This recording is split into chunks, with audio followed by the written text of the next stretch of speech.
The Pacific Ocean is an empty map spanning millions of square miles.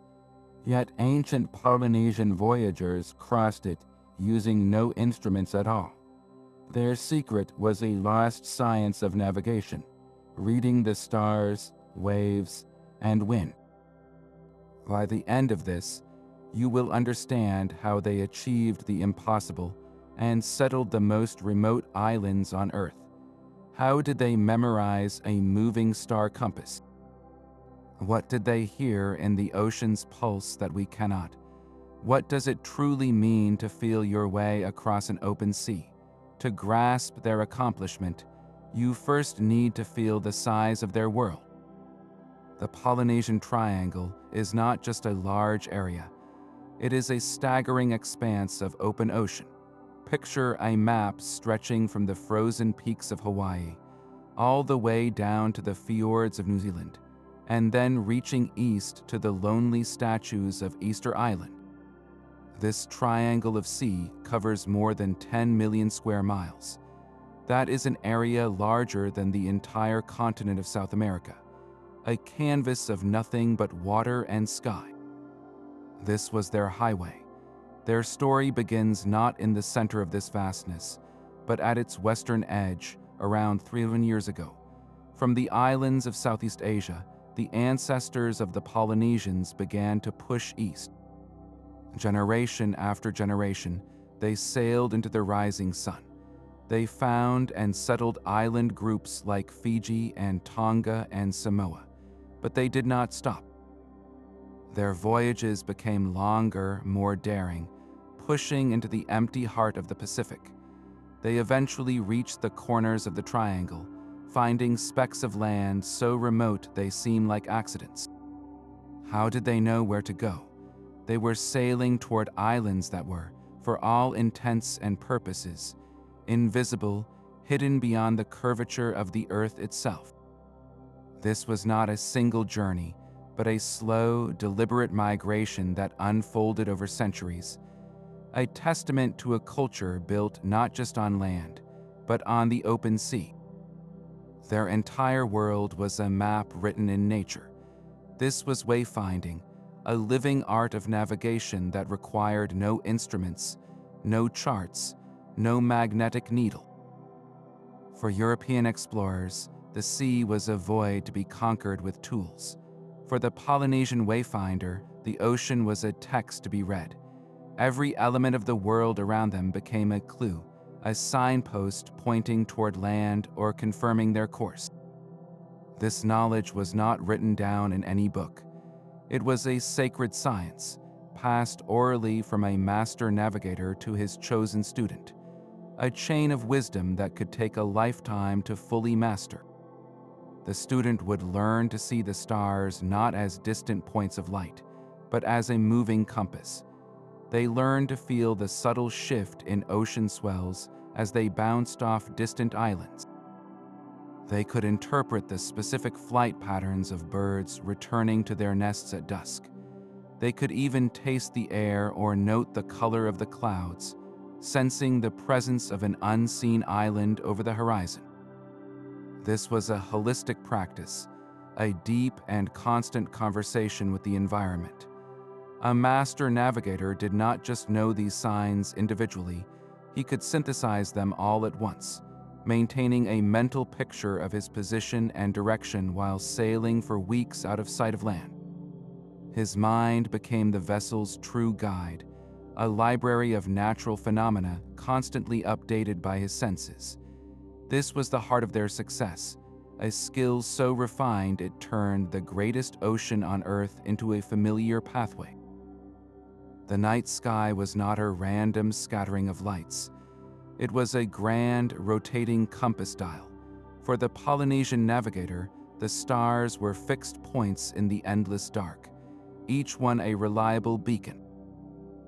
Their first and most critical task was to memorize the exact positions where specific stars would rise and set along the horizon. They did not just know a few constellations. They knew hundreds of individual stars, each one assigned to a specific direction. This mental map was so precise it was known as the star compass. Picture the horizon as a great circle surrounding your canoe, a circle divided into 32 directional houses, much like the points on a European compass. But this compass was not drawn on paper, it was etched into the navigator's mind. Each house, each segment of the horizon, was named and permanently associated with the stars that rose or set there. A star would be his guide for a portion of the night, and as it moved, another would rise to take its place in the next house, creating a continuous, rolling path across the heavens. This was a dynamic, living system. The navigator did not simply look up, he looked all around, constantly updating his position based on which star house was dominant at that moment. His sense of direction came from the cosmos itself. One of the most famous star paths was that of Hokula, the star we know as Arcturus. For voyagers seeking the Hawaiian Islands, Hokula was their North Star. They knew that when this brilliant, golden star passed directly overhead, they had reached the latitude of their home archipelago. It was a celestial signpost, an unmistakable marker in the sky telling them they had sailed far enough north. They would then turn, sailing east or west until they sighted the familiar peaks of the islands. This was not a single calculation, but a constant process of observation and correction, night after night. Can you imagine the confidence required to steer a canoe toward an empty horizon? Your only reassurance the slow, predictable dance of the stars above. The sky was their unchanging roadmap, and they had memorized every turn. But when the sun rose and the stars faded, the navigator's work was far from over. The day presented a new set of challenges and a new set of guides. The sun itself offered a broad sense of direction. At sunrise and sunset, its position on the horizon provided an east-west anchor, a temporary reference point to confirm the canoe was still pointing the right way. Yet the sun moves quickly across the sky, making it an imprecise compass for precise navigation. The true daytime secret lay not in the sky, but in the sea itself. The master wayfinder learned to read the ocean's swells, the great, rolling waves generated by distant weather systems.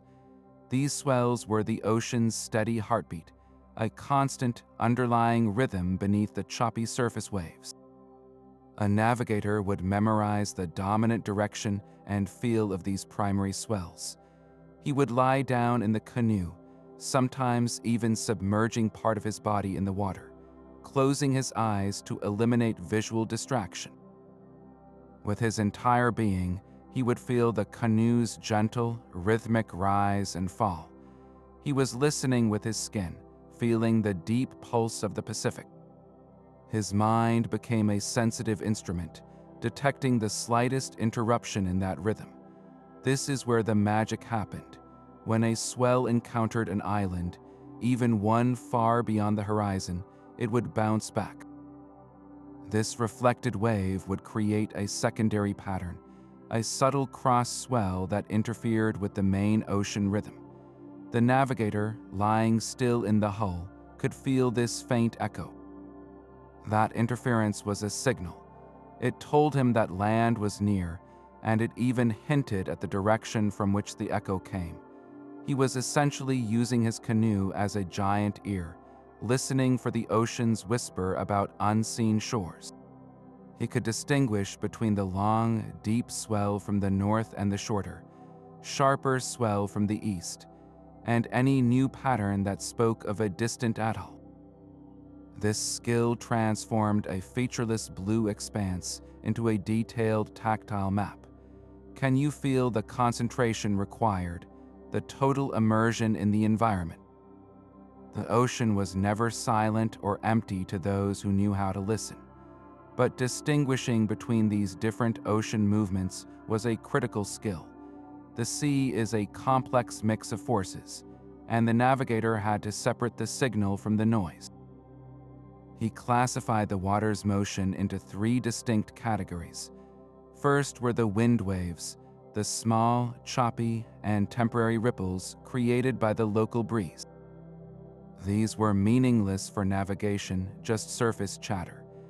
Then came the ocean swells, the deep, powerful, and consistent rollers that traveled for thousands of miles.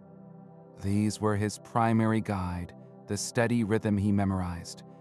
Finally, there were the currents, the silent rivers flowing within the ocean, which could push a canoe off course without any visible sign on the surface.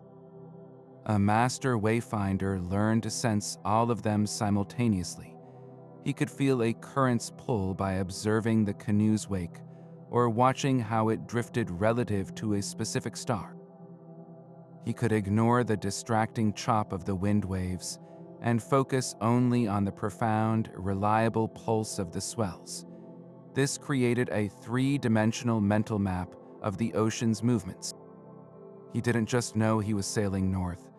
He knew he was sailing north across a westerly current, with a dominant swell coming from the northeast and a new, faint echo suggesting an island to the east-southeast. His mind was a living chart of dynamic forces. This ability to feel the ocean's pulse is perhaps the most profound and lost of all the wayfinding arts. It required a surrender to the environment, a total physical connection that modern instrumentation has completely replaced. What would it be like to know a place so deeply you could feel its presence through the hull of a boat? This was not magic. It was a refined, generational science of attention, a language of the sea that we are only just beginning to hear again. Yet the sky itself offered another set of living guides. Beyond the stars and swells, the Polynesian navigator watched the flight of seabirds with the focus of a master ornithologist. These birds were not just fellow travelers, they were mobile signposts, their behavior revealing the location of land long before it was visible to the human eye. One of the most trusted of these feathered guides was the Manu-o-ku, the white tern. This small, graceful bird has a very specific daily routine. It flies out to sea in the morning to fish in the open ocean, but it must return to land each night to roost and feed its chick. This simple, reliable pattern created an invisible but crucial map for the navigator. He knew that spotting a Manu-o-ku flying with purpose in a specific direction, especially in the late afternoon, was not a random event. That bird was heading home. By observing its flight path, the navigator could plot a course toward its island. This observation created what we might call a bird zone, a vast circular area of oceans surrounding an island. The radius of this zone was determined by the bird's maximum flying range from its nest. For some species, this zone could extend for more than 100 miles. Think about that for a moment. An island that is itself just a speck on the ocean effectively becomes a target over 200 miles wide, simply because of the birds that live there. A skilled navigator would not just see a single bird. He would interpret the entire avian traffic pattern. Birds seen in the morning, flying out from an unseen land, gave a general direction. Birds seen in the evening, flying steadily in one direction, gave a precise bearing. A mix of different species could even indicate the type of island ahead, as some birds prefer high volcanic islands, while others nest on low-lying atolls. This was a living, breathing navigation network, where every wingbeat carried information. The ocean was no longer an empty expanse, but a landscape defined by the daily commutes of its inhabitants. Can you see the world through their eyes, where a single bird is not just a bird, but a messenger pointing the way home? Those birds shared the sky with other silent sentinels, the clouds themselves. A master navigator did not just glance at the sky for weather, he studied it for geography. Distant islands, especially high volcanic ones, disrupt the flow of the atmosphere. As moist ocean air is pushed upward by the slopes of an unseen island, it cools and condenses, forming clouds that seem to stand still in an otherwise moving sky. While other clouds drifted with the wind, these stationary clusters would remain fixed, a permanent marker in the heavens pointing directly to the land below. Sometimes, the navigator would see a low, dark band of cloud on the horizon, a sure sign of an island's weather system. On rare and precious occasions, the clouds might even take on a faint greenish tint. This was not a trick of the light, but a reflection, a phenomenon known as greenishness. The lush vegetation of a tropical island, its dense green forests and light-colored lagoons, could cast their color upward on the underside of the low-lying clouds, painting the sky with the signature of the land it hid. This was the ultimate confirmation, a color-coded message from over the horizon. But what about the darkness? When the sun set and the stars took over, the land still announced its presence through a phenomenon known as the loom. On a moonless night, far out at sea, a skilled observer might notice a faint, glowing patch on the horizon, a soft, hazy light that seemed to emanate from nothing. This was not a hallucination. It was the loom of an island, created by the reflection of starlight or the ocean's own bioluminescence onto the underside of a cloud bank hanging over that distant shore. It was a ghostly beacon, visible long before the island's silhouette could ever be seen. Think of the patience this required to stand watch in the pitch black, searching not for a solid shape, but for the faintest smudge of light, a glow that meant your weeks of journey were nearly over. The sky itself became a canvas, and every cloud and every strange glow was a brushstroke revealing the hidden world below. The ocean itself revealed its secrets through a shifting palette of color and even its taste. A master navigator read these subtle changes with the same precision he applied to the stars. Far from any land, the deep ocean is a profound, dark blue, a near black expanse that speaks of immense depth. This was the open sea highway, a color he knew well, but as his canoe sailed on, a shift in that blue was a crucial signal. If the water began to lighten, taking on a greener or even a turquoise hue, it meant the ocean floor was rising toward them. This change in color indicated shallower water, a submerged reef, or the long, sloping approach to an atoll or island. He was essentially reading the depth of the sea with his eyes, understanding that a lighter blue was a warning and a promise, a sign that the solid world was reaching up from the abyss toward his hull. He could even spot specific brownish or dark patches in the water, which signaled dense coral heads growing up from the bottom, another clear marker of a shallow environment. This visual navigation required a deep, ingrained knowledge of the sea's many faces. He wasn't just seeing blue water, he was interpreting a complex chart of hues, each one telling a story about what lay beneath the surface. Can you picture the intensity of that gaze, staring for hours into the water, waiting for that first, faint lightening of the blue that meant their journey was nearing its end? But his senses did not stop at sight. In the most critical moments, a navigator would use a method that seems almost unbelievable to us today. He would taste the water. Cupping a handful of seawater from over the side of the canoe, he would bring it to his lips. In the heart of the saltwater ocean, the faintest hint of sweetness was a powerful clue. This was the taste of fresh water, a sign of a large river emptying into the sea or of significant rainfall runoff from a high island. That subtle dilution of the salt was a beacon, pointing directly to a landmass that was still invisible over the curve of the earth.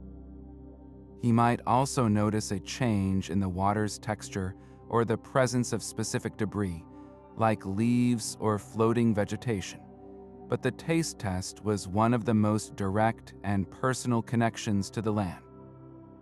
It was a literal embodiment of their philosophy that to navigate was to be in constant, intimate conversation with the ocean, using every sense available to piece together the puzzle of their path. This was the final layer of their sensory map, a world where even the flavor of the sea could guide you home.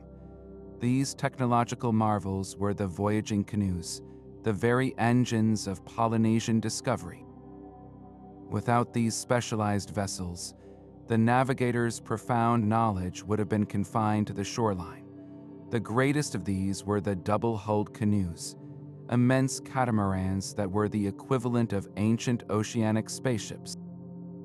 Two long, slender hulls, often carved from massive tree trunks, were lashed securely together with miles of braided coconut fiber rope, creating a stable platform that could span up to 100 feet in length. This twin-hull design was a stroke of genius. A single hull boat in the open Pacific would be tossed mercilessly by the swells, but two hulls spread apart gave the vessel incredible stability, allowing it to ride over the waves instead of fighting through them. Across this platform, they built a central deck that served as the living world for the crew. This was not a small, fragile raft. It was a self-contained ark, capable of carrying dozens of men, women, and children, along with their precious cargo of food plants, seedlings, and domesticated animals like pigs and chickens. They were not just exploring, they were migrating, carrying everything needed to start a new life on an unknown shore. Think of the immense social and logistical feat this represented, a community willingly setting sail into the blue unknown, trusting their survival to the strength of their vessel and the wisdom of their navigator. The heart of the canoe's power was its unique sail. Unlike the square sails of European ships that primarily ran with the wind, the Polynesian crab claw sail was a masterpiece of aerodynamic engineering. Shaped like the claw of a giant crab, this tall, curved sail was incredibly efficient. It could capture the wind from angles that would leave other vessels dead in the water. This was their secret weapon for sailing against the wind. While a European ship might be forced to wait for a favorable breeze, a Polynesian voyaging canoe could tack, sailing a zigzag course in the wind, making headway against currents and weather patterns that would have stopped others completely. This ability to sail windward was what made the return journey possible. It transformed the ocean from a one-way street into a roundabout, enabling not just discovery, but sustained communication and trade between islands separated by vast distances. The canoe itself was a living part of the navigational system. The way it responded to the swell, the sound of water rushing between its twin hulls, the feel of the wind in its sail, all these sensations provided constant feedback to the navigator, completing the intimate dialogue between human, vessel, and sea. How does a society build a vessel not just for crossing the water, but for conquering the greatest expanse on the planet? This living knowledge was safeguarded not in books, but in memory. The master navigator's mind was his library, and the chants he taught were the shelves upon which this wisdom was meticulously stored.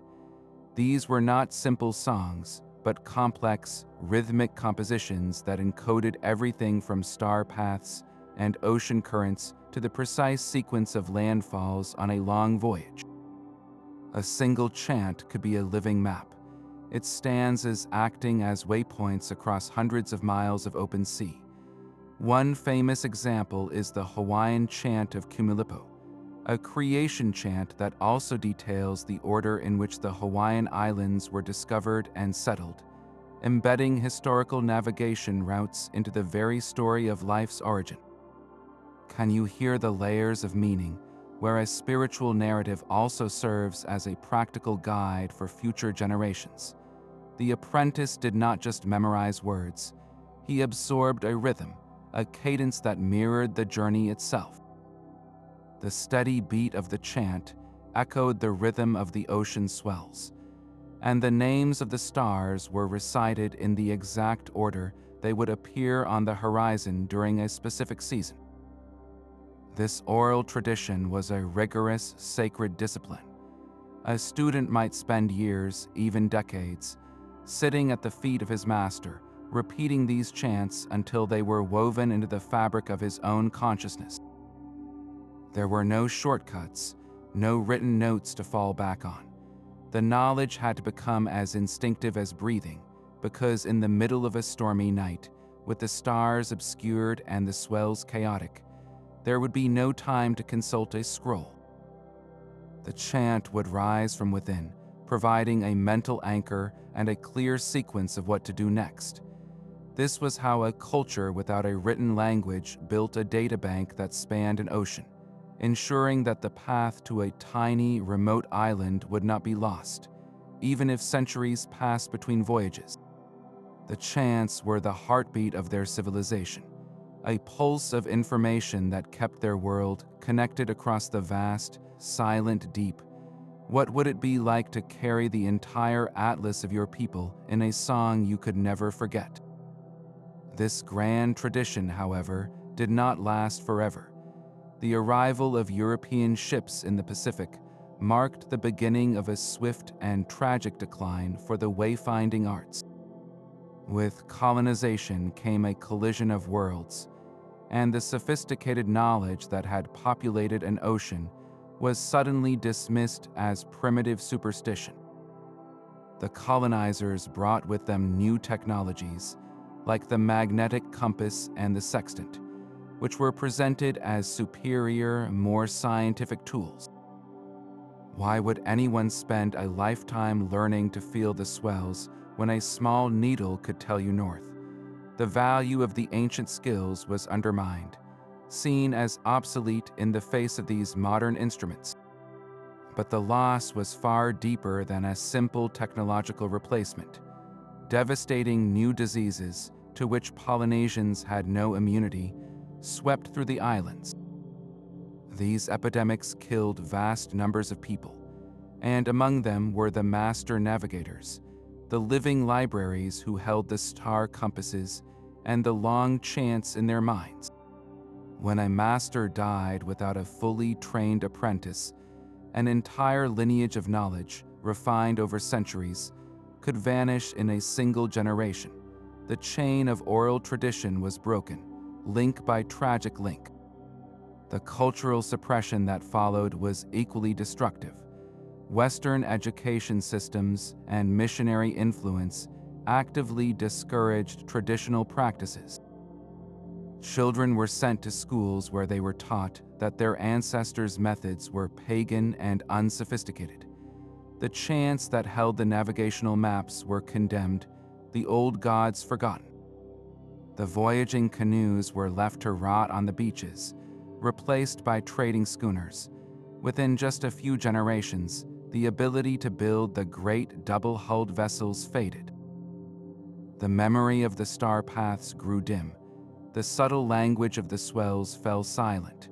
The Pacific, once a familiar network of pathways, became a barrier again, its secrets lost to the very people who had once mastered it.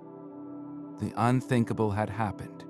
A science that had conquered the greatest ocean on Earth was on the verge of complete extinction, surviving only in fragments of old stories and the names of forgotten stars.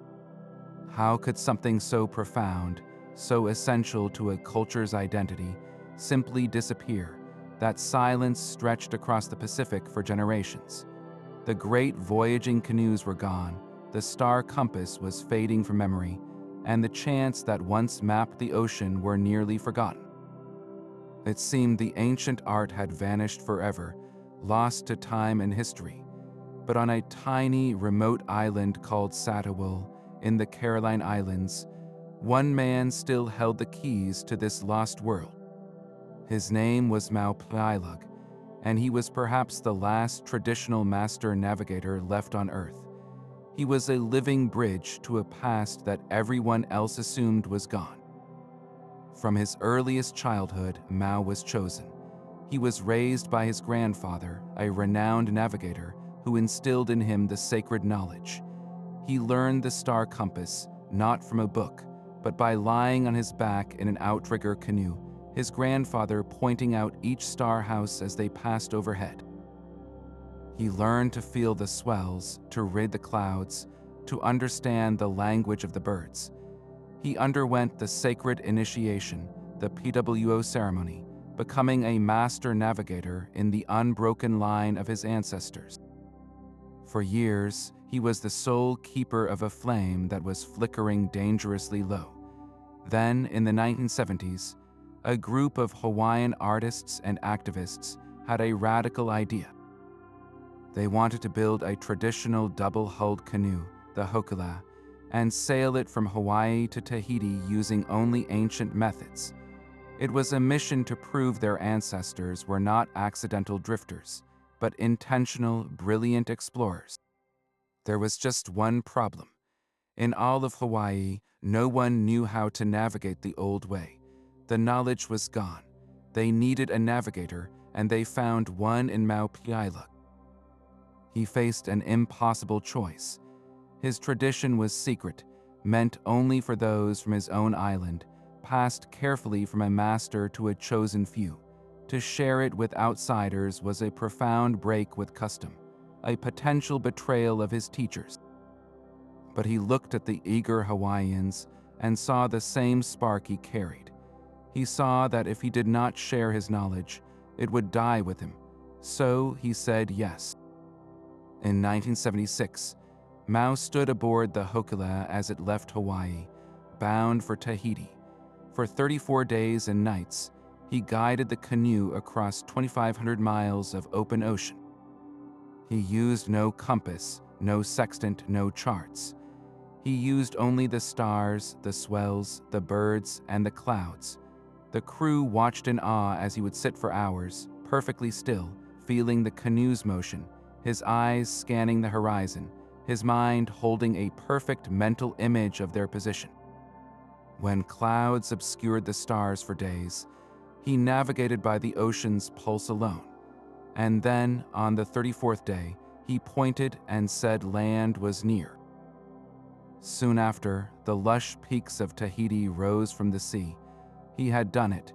He had proven the ancient way was not just legend, but a precise and powerful science.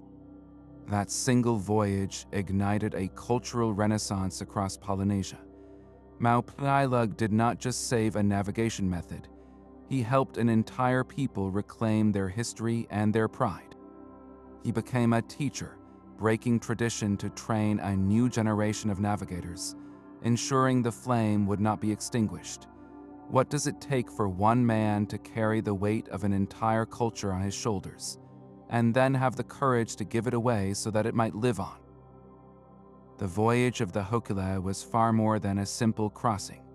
It was a test of living memory against the vastness of the sea. For 34 days, Maupiailuk stood as the sole link between the modern crew and their ancestral past.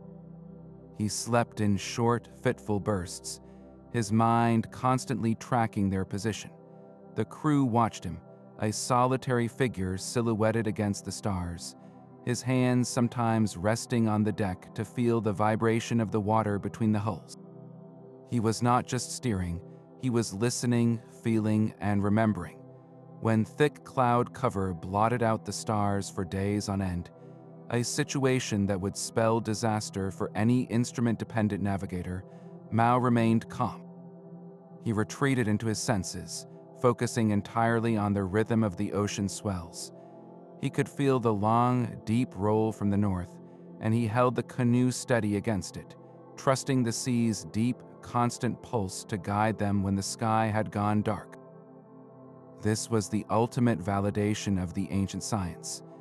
It was not dependent on perfect conditions. It was a resilient, adaptable dialogue with the natural world. His greatest challenge came near the journey's end. Based on his dead reckoning, a mental calculation of their speed and direction over time, he knew they were close to Tahiti. But the horizon remained empty. Doubt began to creep in among the crew. Had they missed their target? Were they lost in this immense blue desert? Mao remained unwavering. He pointed to a specific cluster of clouds on the horizon, insisting that land lay beneath them. He noted the behavior of the birds, not just their presence, but the purposeful direction of their flight. And then, just as he promised, the green peaks of the island of Tahiti emerged from the sea. That moment was an electric shock across the entire Pacific. The news that a traditional canoe had successfully made the journey using only ancient methods reverberated from Hawaii to New Zealand. It was tangible, irrefutable proof. The ancestors had not been drifters, carried aimlessly by chance currents. They were master mariners, scientists of the sea who had intentionally discovered and settled every speck of land in the Polynesian Triangle. The Hokulea's success did more than prove a historical point. It ignited a fire. It gave an entire generation a profound sense of pride and identity. Young Polynesians saw that their heritage was not something primitive to be forgotten, but a sophisticated legacy to be celebrated and reclaimed. How does a single journey change the story a people tell about themselves? The Hokulea was not just a canoe, it was a key that unlocked a cultural renaissance, proving that the greatest wisdom is not always written down, but sometimes carried in the memory of the waves. Maupialug's voyage was a stunning proof of concept, but modern science has since stepped in to measure precisely why these ancient methods worked so well. Researchers have run complex computer simulations, modeling the star paths known to Polynesian navigators. They found that the star compass was not just a symbolic guide, but a highly accurate celestial map. The simulation could plot a course from one island to another using only the rising and setting points of stars. And the resulting path was remarkably straight, often arriving within a few miles of the target after a voyage of thousands. This was no lucky guesswork. It was a precise, repeatable system of astronomy, one that functioned without any written tables or mechanical instruments. The science of oceanography has also validated their most subtle skill, wave piloting. Scientists deploying sensitive buoys and satellite imagery have confirmed that islands do indeed create unique interference patterns in the dominant ocean swells. These reflected waves form a distinct signature that can be detected many miles out to sea.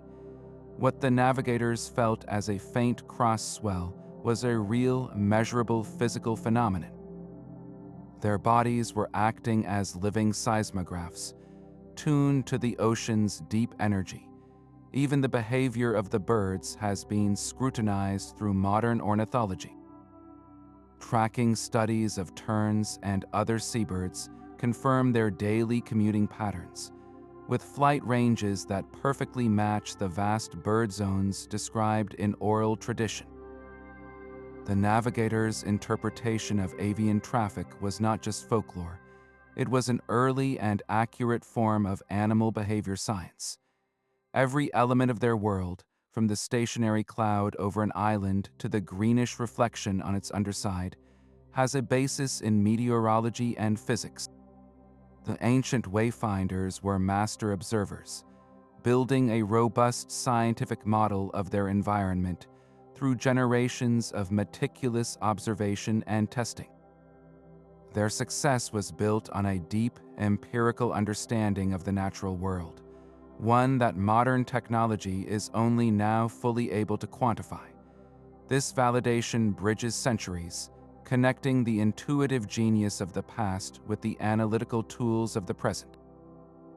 The Southern Cross was more than a constellation. It was their southern anchor, a celestial signpost that never set in their skies. This small, brilliant cross rotated around the south celestial pole, and its two pointer stars, Alpha and Beta Centauri, drew a line directly toward that invisible pivot point in the heavens. A navigator knew that when the long axis of the cross stood upright, it pointed almost true south, but its position was a clock.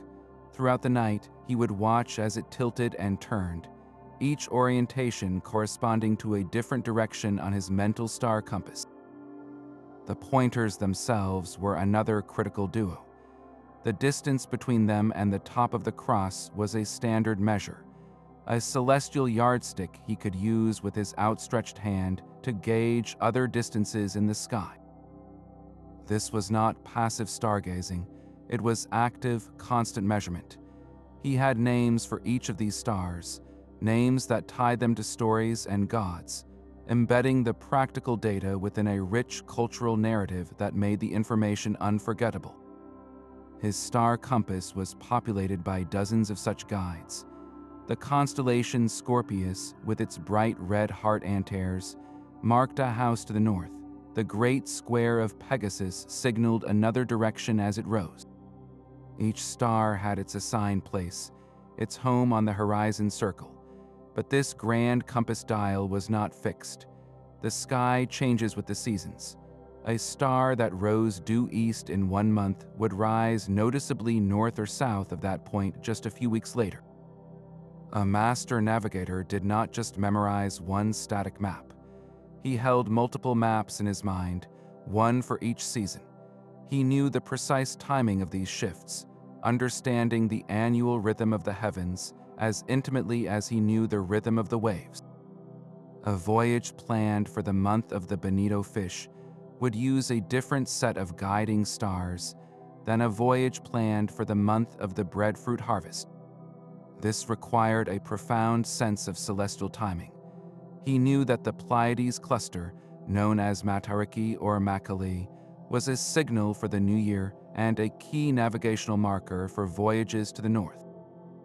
He understood that the disappearance of certain stars below the horizon for part of the year was not a loss, but a predictable event that informed his sailing calendar.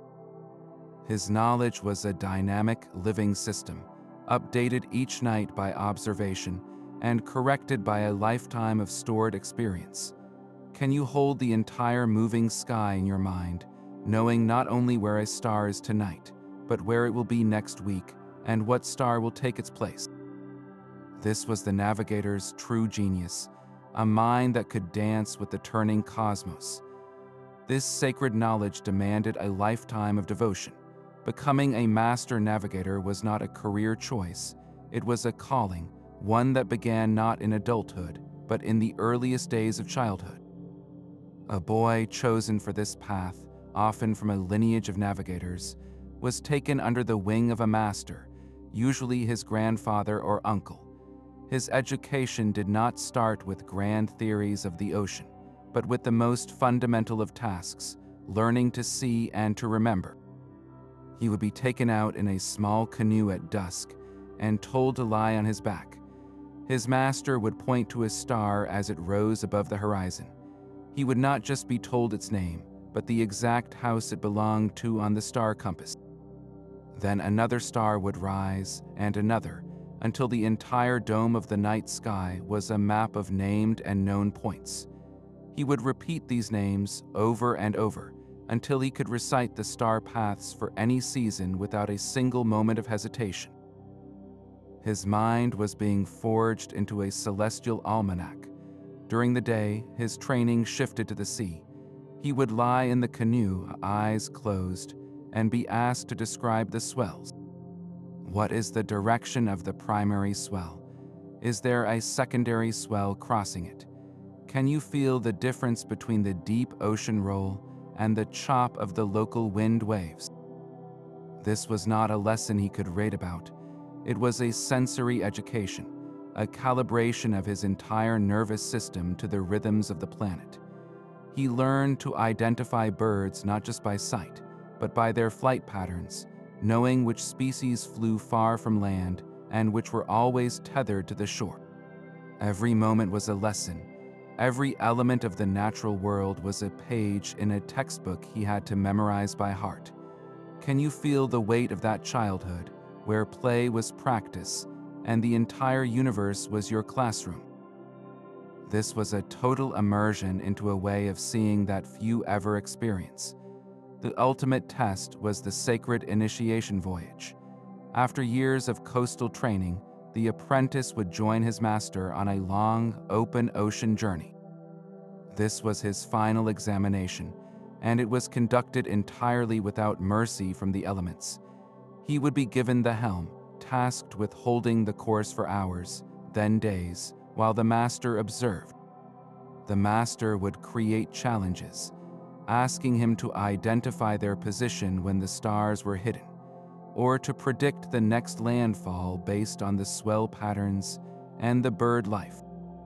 There was no room for error.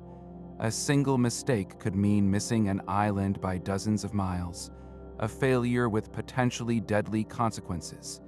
The apprentice had to synthesize every lesson he had ever learned, holding a mental model of the canoe's position that was constantly updated by the wind, the waves, the stars, and the clouds. He was not just repeating a route. He was thinking like the ocean itself. Success on this voyage led to the PWO ceremony, the sacred initiation that transformed a student into a master navigator. This was more than a graduation. It was a spiritual rebirth, a passing of the flame that connected him to every navigator who had come before. His mind was now the vessel, carrying the living map of the Pacific. What does it take to trust a young person with the fate of an entire community?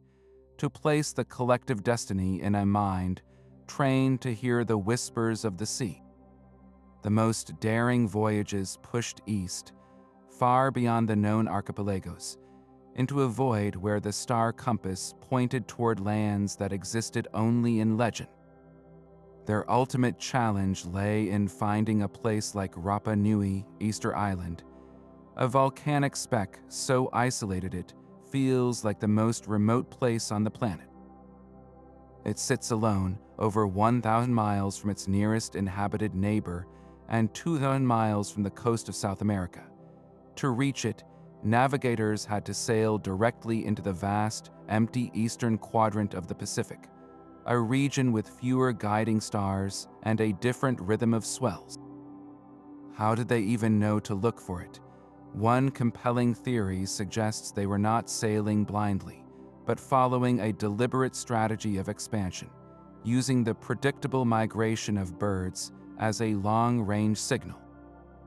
Each new island they settled extended their knowledge, pushing the frontier of their world a little further into the rising sun.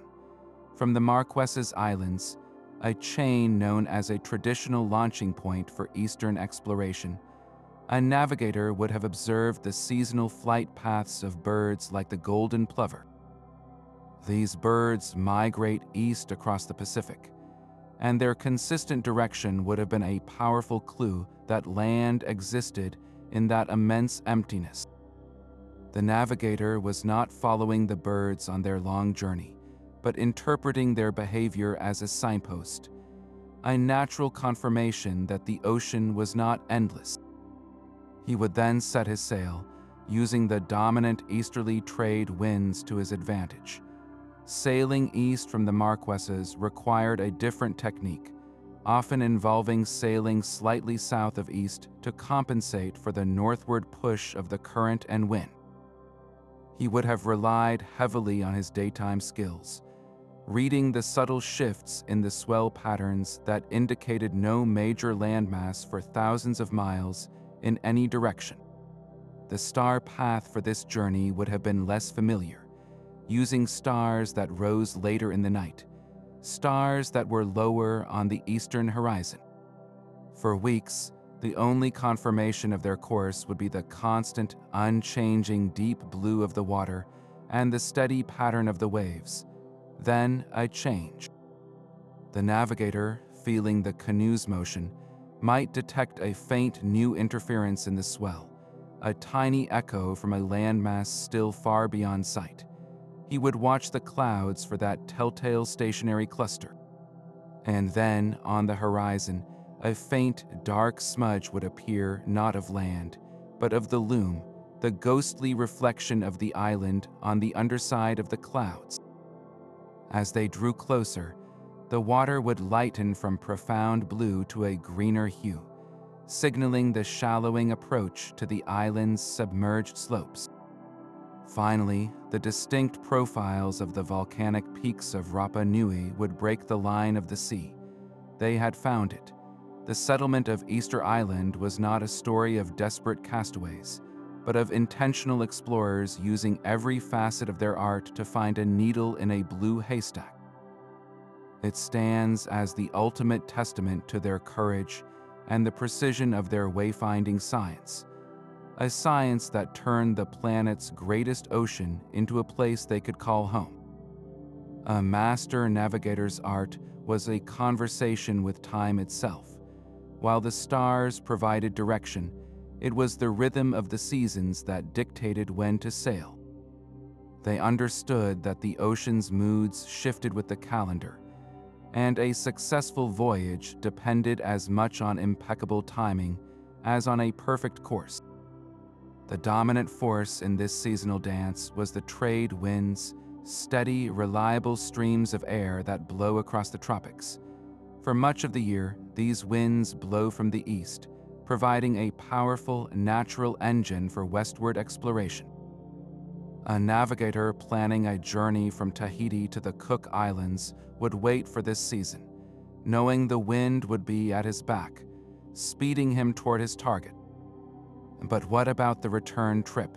Sailing back east, directly into the teeth of the trade winds, would be a brutal, nearly impossible task for many vessels. This is where their profound understanding of the wind's finer patterns came into play. They knew that the trade winds were not a permanent wall. There were windows of opportunity, brief seasons when the winds would shift, slacken, or even reverse. They watched for the signs of these shifts in the sky and the sea.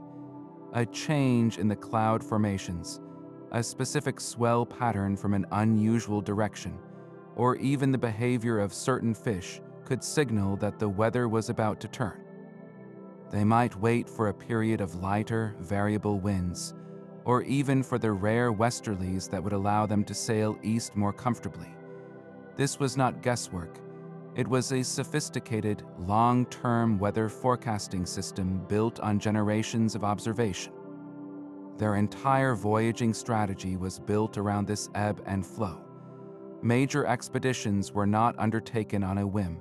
They were scheduled events, planned months or even years in advance to coincide with the most favorable seasonal conditions. A voyage to settle a new island was timed for a season of predictable winds and calm seas, ensuring the survival of the families, plants, and animals on board. This deep time awareness transformed the Pacific from a chaotic expanse into a predictable, if vast, seasonal highway. Can you hear the patience in that planning, the willingness to wait for the perfect moment when the ocean itself would consent to your journey? Their calendar was not marked by arbitrary dates, but by the blooming of specific flowers, the spawning of certain fish, and the position of key star clusters, all of which were inextricably linked to the turning of the winds. This knowledge of weather went far beyond general patterns.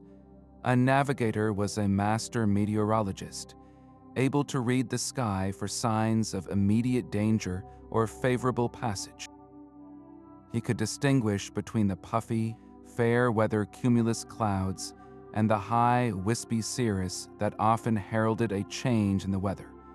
But his most critical skill was storm prediction. The survival of his crew and vessel depended on his ability to see trouble coming long before it arrived. He knew that a sudden drop in atmospheric pressure, which he could feel in his own ears and joints, often preceded a major storm. He watched the horizon for the telltale anvil shape of a cumulonimbus cloud, the signature of a powerful squall or a brewing typhoon. The ocean itself would give warnings. A long, lazy swell arriving from a direction contrary to the local wind was a classic sign of a distant storm, its energy radiating outward across hundreds of miles. If he saw these signs converging, He had a range of strategies. He might change course to skirt the worst of the weather, or he could implement storm tactics, such as taking down the sail and deploying a long sea anchor to keep the canoe's bow pointed into the waves, allowing it to ride out the fury. This was the ultimate test of his knowledge, where his ability to interpret faint signals meant the difference between life and death. The ocean was not a passive road. It was a living, breathing entity with a temper, and the navigator knew how to listen when it began to whisper its warnings. What does it take to stand on a wooden deck and confidently outthink a storm? The journey to Aotearoa was a voyage into the unknown south, while the equatorial Pacific was a familiar world of warm trade winds and predictable stars. Sailing toward New Zealand meant leaving that comfort behind. Navigators had to steer into cooler, tempestuous latitudes where the sky itself changed. The star compass they had memorized for tropical voyages was now shifting, its familiar points tilting as they sailed further from the equator. New guide stars rose to prominence in this southern sky. The Southern Cross became their crucial anchor, its long axis pointing toward the South Celestial Pole, a fixed point around which their entire mental map now pivoted. They watched the constellation Scorpius, but here it hung lower on the northern horizon, a reminder of how far they had traveled. This was not a slight course correction. It was a complete reorientation of their celestial map, a testament to the flexibility of their knowledge. They were following a star path that led into the very heart of the Roaring Forties, a band of ocean known for its powerful westerly winds and ferocious storms.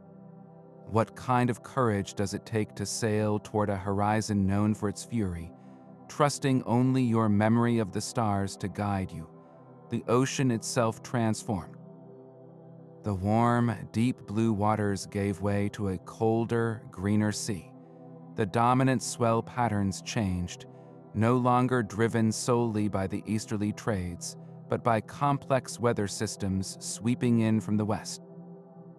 A master navigator had to recalibrate his entire sensory understanding of the ocean's pulse, learning the rhythm of this new, more turbulent maritime world. Yet even here, nature provided its signposts. The navigators watched the birds with heightened intensity. Species like the toroa, the albatross, became their new guides. These majestic birds, with their immense wingspans, were true creatures of the Southern Ocean, often flying far from land, but always tied to it for breeding. Spotting a toroa was a signal that the great southern landmass was within reach. Its flight pattern, soaring effortlessly on winds that would challenge a canoe, offered both a warning of the powerful weather and a promise that a vast coastline lay ahead. The final approach to Aotearoa would have been a moment of profound revelation. After weeks at sea, the navigator might first sense a change in the swell, a confused sea indicating the clash of currents around the new islands. Then, on the horizon, a sight unlike any other in Polynesia would emerge. Not the low coral atolls of the tropics, but the towering, snow-capped peaks of the southern Alps, a mighty land that seemed to rise forever from the sea. This was the land they named Aotearoa, the long white cloud, a reference to the distinctive cloud bank that often hangs over its mountainous spine. Discovering these islands was the culmination of one of the longest and most daring voyages in human history, a journey that stretched the wayfinding arts to their absolute limit and proved they could conquer any sea on Earth. This deep knowledge wove itself into the very soul of Polynesian culture. Wayfinding was never just a set of skills for moving across water. It was a complete philosophy for understanding the world and humanity's place within it. The ocean was not an empty space separating islands, but a sacred connection that bound them together. Every voyage was a reenactment of their creation stories, a journey across the same seas their ancestral gods and heroes had traveled. The names of the stars were not random labels. They were the names of ancestors and deities. When a navigator looked up at Hokula, he was not just seeing a point of light for guidance. He was seeing a divine ancestor watching over the canoe. The star compass was a map of the cosmos, and sailing by it was a spiritual practice, a way of aligning human endeavor with the fundamental order of the universe. Can you feel the difference between simply traveling and moving with a sense of sacred purpose? This world, you infused every aspect of life.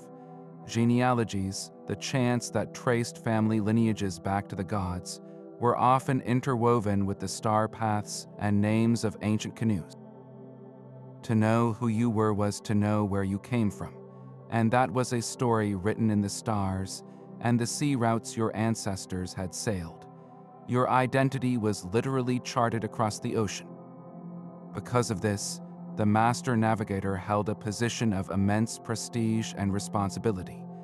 He was far more than a skilled sailor. He was a living library, a priest of the natural world, and a pivotal leader in his community. His knowledge was the key to survival, to trade, to communication, and to the continuation of his people's story. He was the one who could connect distant families, who could find new lands when resources grew scarce, and who could interpret the will of the gods through the signs in the sky and sea. This knowledge gave him tremendous mana, or spiritual power and authority. His decisions were respected without question, for the safety of everyone on the voyage depended on his unimpeachable judgment. The initiation ceremony, the PWO, was not merely a technical graduation. It was a spiritual transformation that connected him to the long line of navigators who had come before, making him a custodian for all future generations. The community invested in his training, supporting him for the years it took to master the art, because they understood that his mind was their greatest asset. Their collective identity, their history, and their future were all held in the navigator's memory. How does a society build itself around a single, sacred skill, elevating it to the very core of what it means to belong? In this world, to lose the art of wayfinding was not just to forget how to sail. It was to sever a sacred connection to the past and to dismantle the foundation of their cultural identity. That sacred connection, once nearly severed, now beats stronger than ever.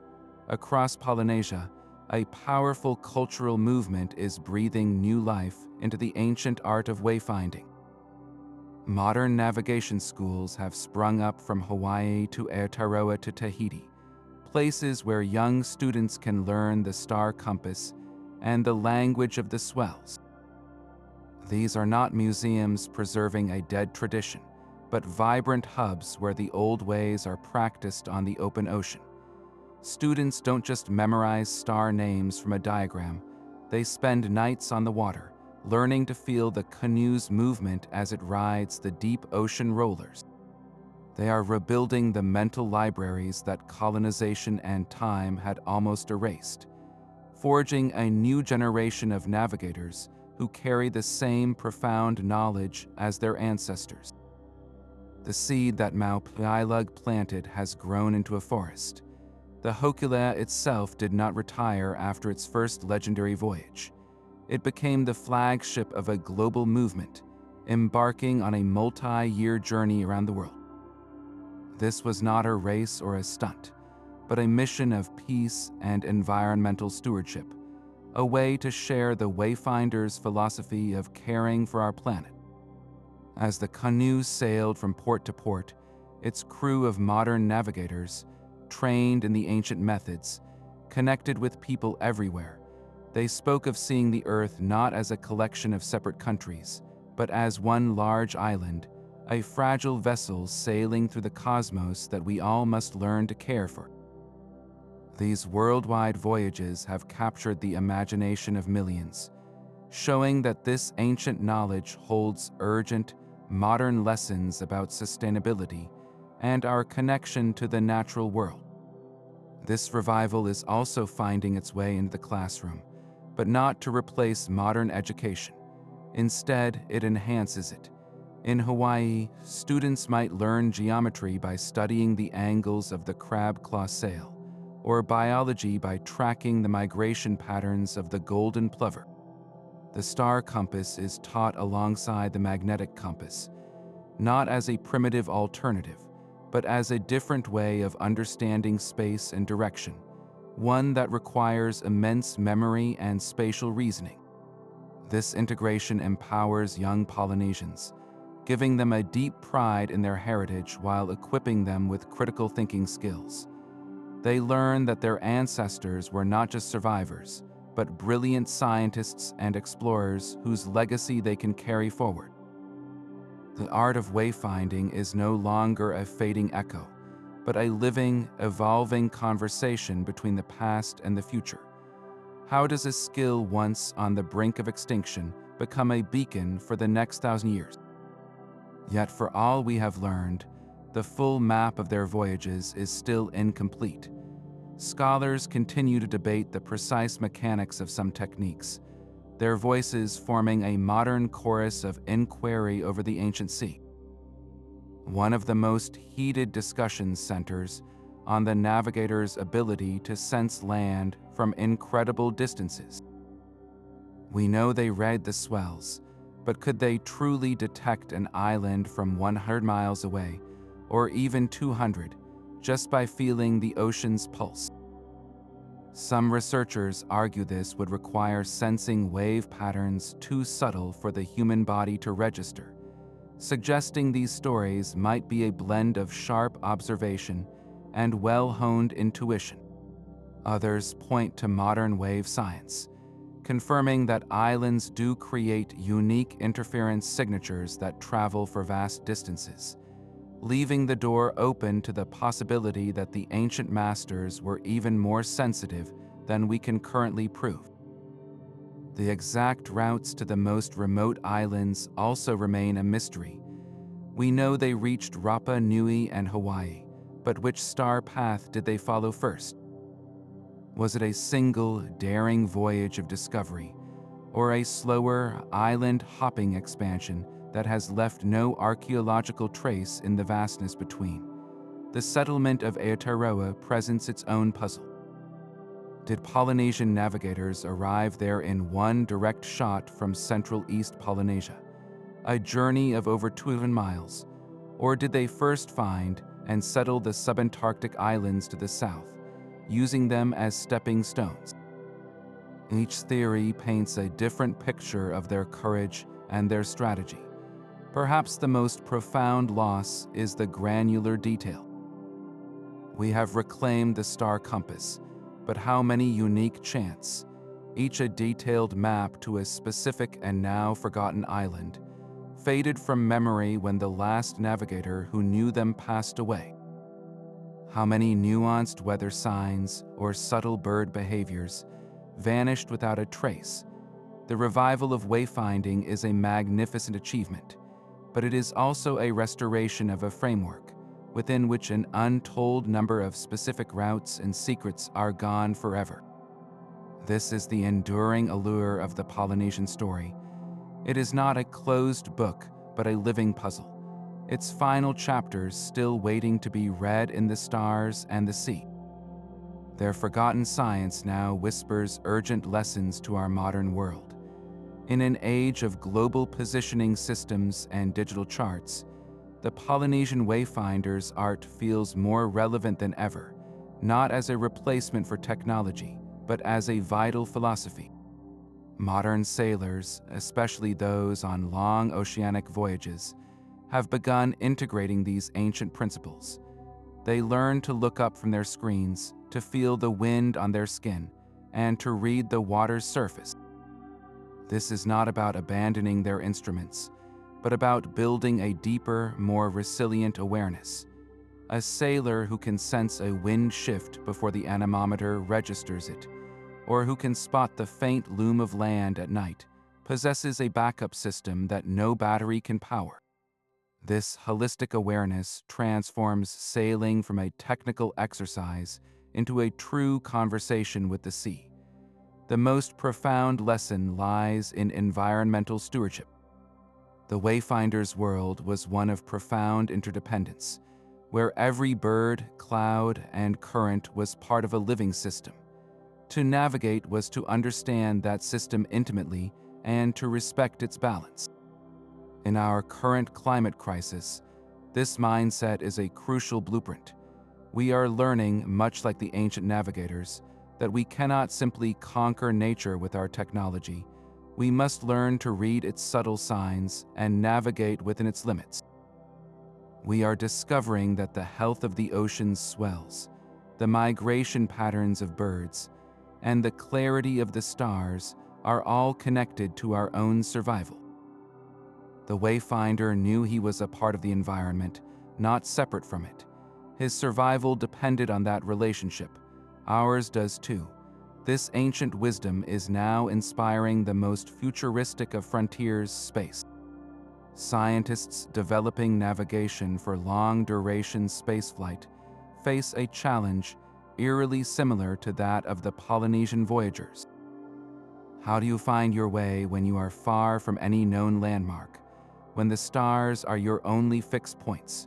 Researchers are looking at star-based navigation systems for spacecraft, using the precise positions of pulsars as celestial lighthouses, much like the Wayfinders used their star compass. The very concept of wayfinding, of integrating multiple streams of data from the environment to maintain course, is a powerful model for artificial intelligence systems that will one day guide ships between the planets. The Polynesians demonstrated that the most sophisticated navigation is not about ignoring nature, but about listening to it so deeply that you become an extension of its logic. In a world increasingly mediated by screens, their legacy is a call to re-engage our senses, to remember that the oldest maps are written in the world around us, waiting to be read by anyone willing to learn the language. Their story leaves us with a quiet and profound sense of awe. To stand on the shore of a modern city with a digital map in our pocket, and to then contemplate crossing an ocean using only the stars and the sea is to glimpse a different kind of human genius. This was not a crude or primitive art. It was a sophisticated science of memory and observation, a testament to what is possible when humanity engages in a deep, lifelong conversation with the natural world. These master navigators did not conquer the Pacific with force, but with understanding. They listened to the ocean's pulse, memorized the sky's turning map, and trusted the messages carried on the wind and wings. Their greatest tool was a mind trained to see the connections in everything. In our relentless pursuit of technological solutions, we have perhaps forgotten that the most elegant systems are often those already written into the world around us. The revival of their wayfinding art is more than a historical curiosity. It is a crucial reminder. It asks us what other ancient wisdoms we have left behind in our rush toward progress. What profound understandings of the forest, the desert, or the sky have faded from memory, taking with them solutions to the very challenges we face today. The Polynesian voyagers leave us with a question that echoes across the centuries. How much more could we see if we only remembered how to look? Let us know what you think in the comments, and subscribe for more journeys into the world's greatest historical mysteries.